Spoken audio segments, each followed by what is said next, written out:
بسم اللہ الرحمن الرحیم۔ السلام علیکم۔ میں نے اپنی بیوی کو روزے کی حالت میں اپنے ڈرائیور کے ساتھ زنا کرتے دیکھ لیا، لیکن میں خاموش رہا اور پھر افطاری کے وقت میز پر ایسا تحفہ رکھا کہ اسے دیکھتے ہی میری بیوی کے پیروں تلے سے زمین نکل گئی۔ میری وہ بیوی جسے میں بہت ہی نیک اور دیندار سمجھتا تھا، اس نے میری پیٹھ میں ایسا خنجر کھوپا تھا کہ میں یقین بھی نہیں کر پایا۔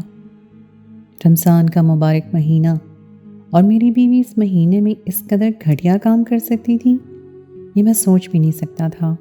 میری نیکوکار بیوی جس نے کبھی کوئی روزہ نہیں چھوڑا تھا، وہ مجھے اتنا بڑا دھوکہ دے رہی تھی اور میں اس بات سے پوری طرح انجان تھا۔ بہت دنوں سے جو کچھ میں محسوس کر رہا تھا، آج اسی احساس نے مجھے اس بات پر مجبور کر دیا تھا کہ میں خاموشی سے اس سچ کا پتہ لگاؤں۔ میں دفتر سے دوپہر کے وقت گھر آیا تھا اور مجھے میری بیوی کہیں دکھائی نہ دی۔ اپنی پرانی ملازمہ سے پوچھنے پر پتہ چلا کہ وہ تو ڈرائیور کے ساتھ پیچھے کوارٹر میں موجود ہے۔ یہ سن کر پہلے تو میں حیران ہوا کہ بھری دوپہر میں میری بیوی کا ڈرائیور کے کوارٹر میں کیا کام ہے، اور پھر جب دوسرا خیال میرے ذہن میں آیا، میرے تن بدن میں آگ لگ گئی۔ میں نے ملازمہ سے پوچھا کہ کیا اس سے پہلے بھی کبھی کومل کوارٹر کی طرف گئی ہے، تو میری بات سن کر وہ کچھ دیر تک چپ رہی اور پھر کہنے لگی کہ ہاں بیوی جی تو اکثر کوارٹر کی طرف جاتی ہیں۔ ملازمہ کی اس بات نے میرے شک کو یقین میں بدل دیا۔ مجھے کافی دنوں سے اس بات پر شک تھا کہ میری بیوی ڈرائیور کے ساتھ مل کر کچھ ایسا کر رہی ہے جو نامناسب ہے، لیکن یہ اندازہ نہیں تھا کہ وہ میرے پیچھے ڈرائیور کے کوارٹر تک پہنچ جاتی ہے۔ ایک مالکن کا ملازم کے کوارٹر میں بھلا کیا کام ہو سکتا تھا؟ کئی دفعہ مجھے چوکیدار نے بھی بتایا تھا کہ میری بیوی دوپہر کے وقت اکثر ہی ڈرائیور کے ساتھ گھر سے باہر نکلتی ہے، لیکن جہاں تک مجھے معلوم تھا میری بیوی نہ ہی گھر سے باہر نکلتی تھی اور نہ ہی اسے اکیلے کہیں جانے کی عادت تھی۔ تو پھر وہ مجھ سے چھپ کر میرے پیچھے کہاں جاتی تھی؟ بہت سی باتیں تھیں جو اس بات کی طرف اشارہ کر رہی تھیں کہ میری بیوی میرے پیٹھ پیچھے مجھ سے چھپ کر کچھ ایسا کر رہی ہے اور ڈرائیور بھی اس سب میں شامل ہے، لیکن اس کا اور ڈرائیور کا تعلق اس نوعیت کا ہوگا، یہ میرے وہم و گمان میں بھی نہیں تھا۔ میں فوراً ہی کوارٹر کی طرف بھاگا تھا۔ ڈرائیور کے کوارٹر سے مجھے سرگوشیوں کی آواز سنائی دے رہی تھی۔ کمرے کی کھڑکی ہلکی سی کھلی ہوئی تھی اور ڈرائیور کے جملوں نے میری جان نکال کر رکھ دی۔ بہت آرام سے کومل سے کہہ رہا تھا کہ آپ میرے لیے بہت خاص ہیں اور اگر آپ چاہیں تو میرے من کی مراد پوری ہو سکتی ہے۔ فقیر کو خالی ہاتھ نہ لوٹائیں ورنہ میں مر جاؤں گا۔ میری بیوی کومل اس کی بات سن کر فوراً تڑپ گئی اور کہنے لگی، حشام ایسی باتیں کیوں کرتے ہو؟ میں تمہیں خالی ہاتھ لوٹانے والی کون ہوتی ہوں؟ تمہاری من کی ہر مراد پوری ہوگی، میں تمہارے ساتھ ہوں۔ میں سانس روکے کمرے کی کھڑکی سے جھانکنے لگا اور اندر کا منظر میرے ہوش اڑا دینے کے لیے کافی تھا، کیونکہ میری بیوی میری ہی ڈرائیور کے ساتھ جس حال میں بیٹھی تھی، اسے دیکھ کر میرے تن بدن میں آگ لگ گئی اور مجھے ڈرائیور کی باتوں کا مفہوم پوری طرح سمجھ آ گیا تھا۔ اس سے آگے کچھ بھی دیکھنے کی ہمت مجھ میں نہیں تھی۔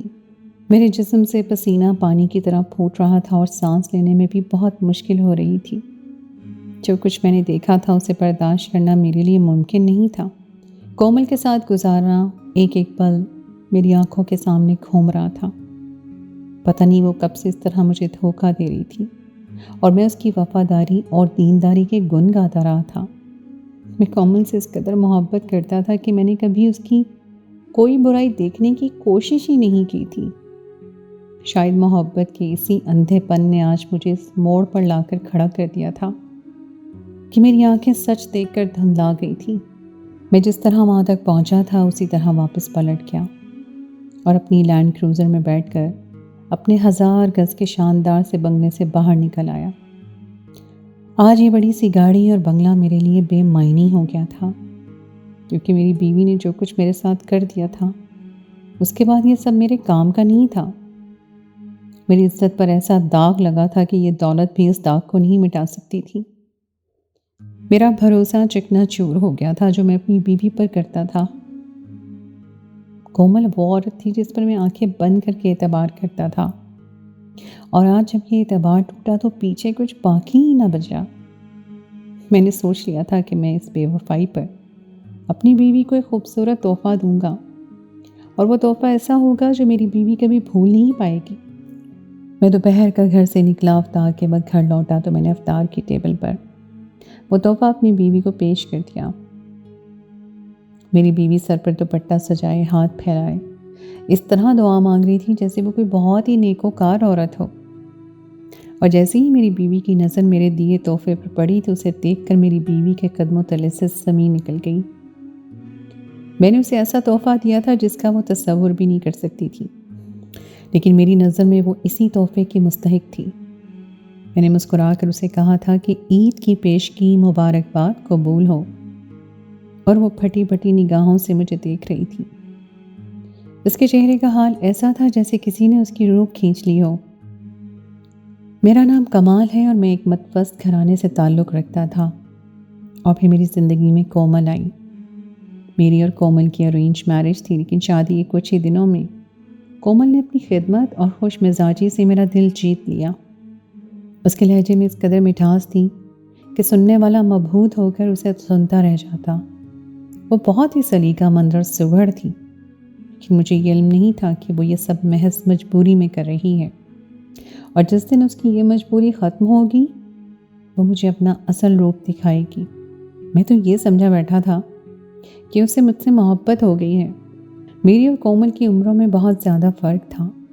شادی کے وقت وہ 18 برس کی تھی اور میں 32 سال کا آدمی۔ دراصل کومل کے ماں باپ تھے نہیں، اور اس کی بیمار دادی کو اس کی ذمہ داری پوری کرنی تھی، اس لیے انہوں نے کومل کا رشتہ میرے ساتھ کر دیا۔ خوبصورت اور نازک سی کومل میری زندگی میں شامل ہوئی تو میری زندگی میں بہار آ گئی۔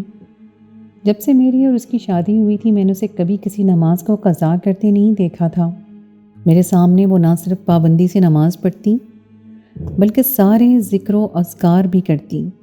میں گھر سے نکلنے لگتا تو مجھ پر پڑھائی کر کے حصار باندھتی، ہر وقت میری کامیابی اور ترقی کے لیے دعائیں مانگتی، مگر مجھے اس وقت یہ معلوم نہیں تھا کہ یہ سب محض دکھاوا ہے۔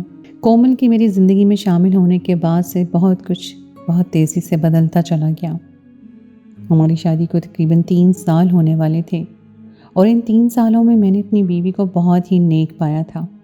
وہی تو تھی جس کے ساتھ مجھے فرش سے عرش پر پہنچا دیا تھا۔ اسے بچت کر کے پیسے جوڑنے کی عادت تھی، اور جس طرح اس نے پائی پائی جوڑ کر میرے کاروبار کو بڑا کرنے میں میری مدد کی، اس کی یہ خوبی واقعی قابل تعریف تھی۔ اس کے پاس ہمیشہ سے ہی کچھ نہ کچھ پیسے موجود ہوتے تھے۔ جب کومل شادی ہو کر میری زندگی میں آئی تھی تو میرے پاس ایک چھوٹا سا جوتے کا کارخانہ تھا، جس سے میں مہینے کا اتنا کما لیتا تھا کہ ہمارا اچھے سے گزارا ہو جاتا تھا۔ لیکن کومل کے قدموں نے میری زندگی میں الگ ہی جان ڈال دی تھی۔ میرا کاروبار دن دگنی رات چگنی ترقی کرنے لگا۔ کاروبار میں کوئی اونچ نیچ ہوتی یا کوئی دکھ بیماری تو وہ وظائف شروع کر دیتی۔ ہر وقت ایک الگ کمرے میں جائے نماز بچھا کر بیٹھی رہتی، اور مجھے بھی وہاں نہ آنے دیتی۔ اس کا کہنا تھا کہ وہ تنہائی میں عبادت کرنا پسند کرتی ہے۔ میں اپنی بیوی پر بہت فخر محسوس کرتا تھا، جس نے ہر حال میں میرا ساتھ نبھایا تھا، لیکن مجھے یہ نہیں معلوم تھا کہ یہ تنہائی اسے مجھ سے دور جانے کے لیے چاہیے تھی، نہ کہ عبادت کے لیے۔ میری ایک شادی شدہ بہن تھی، وہ جب بھی آتی تو مجھے یہ بات سمجھانے کی کوشش کرتی کہ کومل بھابھی جیسے دکھائی دیتی ہیں ویسی ہرگز بھی نہیں ہے، لیکن میں ہمیشہ اپنی بہن کو غلط ٹھہرایا کرتا۔ جیسے جیسے میرے پاس پیسے آنے لگے اور ہمارے دن بدلنے لگے، میرے ایک کارخانے کی جگہ کئی فیکٹریوں نے لے لی تو میری زندگی کا رنگ ڈھنگ بدل گیا۔ دوست بھی ان کے ہوتے ہیں جن کے پاس پیسہ ہوتا ہے، اور یہ بات میرے لیے کہی جاتی تو بالکل سچ تھا، کیونکہ جیسے ہی میرے دن بدلے تھے میرے ارد گرد دوستوں کا جمگھٹا لگ گیا تھا۔ آئے دن ہی گھر پہ کوئی نہ کوئی دوست چلا آتا اور ایک دعوت کا سماں ہوتا، لیکن میری بیوی کو یہ سب پسند نہیں تھا۔ وہ میرے دوستوں کے سامنے بھی سر پر دوپٹہ جمائے نظر جھکائے رکھتی، اور کبھی کبھی تو کہتی کہ آپ دوستوں کو گھر نہ لایا کریں، اگر دوستوں کی دعوت ہی کرنی ہے تو باہر کر دیا کریں، مجھے یوں غیر مردوں کے سامنے آنا اچھا نہیں لگتا۔ کومل کی بات سن کر مجھے مزید خوشی ہوئی کہ میری بیوی بہت ہی زیادہ نیک اور وفادار ہے، اور اس لیے میں نے اپنے دوستوں کو گھر لانے کے بجائے باہر ہی ان کی دعوتوں کا اہتمام شروع کر دیا۔ کاروبار تیزی سے پھیلتا جا رہا تھا اور میں بہت زیادہ مصروف ہوتا جا رہا تھا۔ رات گئے تک میں کاروباری جھمیلوں سے فارغ ہوتا اور پھر دوستوں کے ساتھ ڈنر کے لیے نکل پڑتا۔ گھر پہنچنے تک 1-2 بج چکے ہوتے اور میری بیوی کومل گہری نیند سو رہی ہوتی۔ خدا نے ان 3 سالوں میں ہمیں اولاد بھی نہیں دی تھی، اور پھر میرے کچھ ایسے دوست بن گئے جن کی بیویاں ان کے ساتھ ہر ڈنر پر موجود ہوتیں، ہر پارٹی میں رونق بنی رہتی۔ میں ان کو دیکھتا تو مجھے اپنا بہت اکیلا محسوس ہوتا، اس لیے میں نے کومل سے کہا کہ وہ بھی میرے ساتھ پارٹی میں چلا کرے۔ ہر کوئی مجھ سے میری بیوی کا پوچھتا ہے، لیکن کومل نے صاف انکار کر دیا۔ میری سارے دوستوں کی بیویاں بہت زیادہ سوشل تھیں، اور میرے دوست اپنی بیویوں کی تعریف کرتے نہیں تھکتے تھے، لیکن ان کے مقابلے میں تو کومل حد سے زیادہ خوبصورت اور کم عمر تھی۔ میرے دل میں بھی یہ خواہش پروان چڑھنے لگی تھی کہ میں کومل کو سب کے سامنے لے کر آؤں اور سب کو پتہ چلے کہ میری بیوی کتنی حسین ہے۔ لیکن کومل میرے ساتھ کہیں آنا جانا پسند ہی نہیں کرتی تھی۔ اس کا کہنا تھا کہ وہ اس طرح کی ناچ گانے والی پارٹیوں میں اس کا کوئی کام نہیں ہے، نہ ہی وہ سوشل ہو سکتی تھی اور نہ ہی فیشنیبل۔ میں نے بھی زیادہ دباؤ ڈالنا مناسب نہ سمجھا اور اپنی باہر کی دنیا ایک الگ ہی طرح سے سجا لی۔ ہر پارٹی، ہر دعوت میں میری سیکرٹری میرے ساتھ ساتھ ہوتی۔ وہ انتہائی خوبصورت اور فیشنیبل تھی اور زیادہ تر لوگ اسے میری بیوی سمجھنے لگے تھے۔ مجھے لگا تھا کہ شاید کومل اپنی دینداری کی وجہ سے میرے ساتھ پارٹیوں میں نہیں جانا چاہتی، لیکن کچھ ہی وقت میں مجھے اندازہ ہوا کہ اس کے گھر پر رہنے کی وجہ کچھ اور تھی۔ جب سے ہم نے حشام کو ڈرائیور رکھا تھا، کومل میں بہت زیادہ تبدیلی آ گئی تھی۔ حشام ایک خوبصورت اور جوان لڑکا تھا جس سے میں نے ہمارے ہی بنگلے میں رہنے کے لیے ایک آرڈر دے دیا تھا، اور اس کا کام مستقل گھر والی گاڑی پر ڈرائیونگ کرنا تھا۔ دیکھا جاتا تو حشام کو میں نے ایک ایکسٹرا ڈرائیور کے طور پہ رکھا تھا کہ کبھی بے وقت ضرورت وہ ہمارے کام آ جاتا، لیکن جب سے میں نے اسے رکھا تھا تب سے روزانہ ہی میری بیوی کہیں جانے لگی تھی، اور یہ بات مجھے میری بیوی سے نہیں بلکہ چوکیدار سے پتہ چلی تھی۔ ایک دن میں کام سے گھر لوٹا تو میری بیوی لان میں کھڑے ہو کر ڈرائیور حشام سے کچھ بات کر رہی تھی۔ مجھے دیکھتے ہی وہ خاموش ہو گئی۔ مجھے سمجھ نہیں آیا کہ وہ ڈرائیور سے ایسی کون سی بات کر رہی تھی جو میرے سامنے نہیں ہو سکتی تھی۔ مجھے دیکھتے ہی حشام بھی وہاں فوراً چلا گیا، اور اس بات نے میرے دل میں ایک کھٹکا پیدا کر دیا۔ ان دونوں کے درمیان کیا چل رہا تھا؟ میں یہ جاننا چاہتا تھا، اور اس لیے میں نے چوکیدار سے کہا کہ وہ ڈرائیور پر نظر رکھے۔ ایک دن میری گاڑی راستے میں خراب ہوئی اور میں نے حشام کو فون کیا تو پتہ چلا کہ وہ تو گھر سے باہر ہے اور کومل کے ساتھ ہے۔ یہ سن کر مجھے حیرانی ہوئی، اور پھر جب میں گھر پہنچا تو چوکیدار سے پوچھنے پر اس نے بتایا کہ کومل تو اکثر ہی ڈرائیور کے ساتھ باہر جاتی ہے۔ حیرت مجھے اس بات پر تھی کہ کومل نے کبھی اس بات کا مجھ سے ذکر تک نہیں کیا تھا۔ مجھے تو لگتا تھا کہ میری بیوی ہر چھوٹی سی چھوٹی بات بھی مجھے بتاتی ہے، تو پھر وہ روزانہ کہاں جاتی تھی؟ یہ بات اس نے مجھے کیوں نہیں بتائی تھی؟ اور پھر جب میں نے گھر کی پرانی ملازمت سے سوال جواب شروع کیے تو مجھے پتہ چلا کہ میرے گھر میں طرح طرح کے لڑکے آنے لگے تھے۔ وہ لڑکے کون تھے، کیوں آتے تھے، ملازمہ کو اس بارے میں کچھ خبر نہیں تھی، اور یہ سن کر میں بھی کچھ پریشان ہو گیا تھا کہ میری غیر موجودگی میں میری بیوی کن لڑکوں کو بلاتی ہیں۔ کئی دفعہ میں نے کومل سے پوچھا کہ کون لوگ میری غیر موجودگی میں یہاں آتے ہیں، لیکن وہ کہنے لگی کہ کچھ خاص نہیں، کبھی کچھ آرڈر کر دیتی ہے تو ڈیلیوری والے ہی آتے ہیں۔ جس طرح کی میری بیوی کی عادت اور مزاج تھے، مجھے لگا کہ وہ ٹھیک کہہ رہی ہوگی۔ لیکن پھر ایک دن میں کسی کام سے دوپہر کے وقت گھر لوٹا تو مجھے پتہ چلا کہ میری بیوی ڈرائیور کے ساتھ کہیں گئی ہوئی ہے، اور اس دن میں پوری طرح چونک گیا۔ اس سے پہلے بھی مجھے چوکیدار نے یہ بات بتائی تھی، لیکن میں اپنے کاروباری معاملات میں الجھ کر یہ بات بھول گیا تھا۔ کومل کے ماں باپ نہیں تھے، وہ اپنی دادی کے ساتھ رہتی تھی، اور اس کی دادی کے انتقال کو بھی یہ دوسرا سال تھا۔ تو پھر وہ ڈرائیور کے ساتھ کہاں گئی ہوئی تھی؟ کومل تو بلا ضرورت میرے ساتھ بھی باہر جانا پسند نہیں کرتی تھی۔ کچھ دیر میں یہاں وہاں ٹہلتا رہا، اور جب میں نے ڈرائیور کو فون لگایا تو ڈرائیور کا فون بند جا رہا تھا، اور کومل کا فون گھر پر ہی پڑا ہوا تھا۔ میں نے جیسی ہی گاڑی کی لوکیشن ٹریس کی تو پتہ چلا کہ میری بیوی تو ڈرائیور کے ساتھ شہر سے باہر ایک سنسان جگہ پر موجود ہے۔ میری بیوی کا ڈرائیور کے ساتھ ایسی جگہ پر کیا کام تھا؟ مجھے کچھ سمجھ نہیں آ رہا تھا۔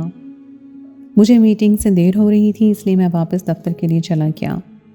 شام کو جب میں لوٹا تو کومل گھر پر ہی موجود تھی۔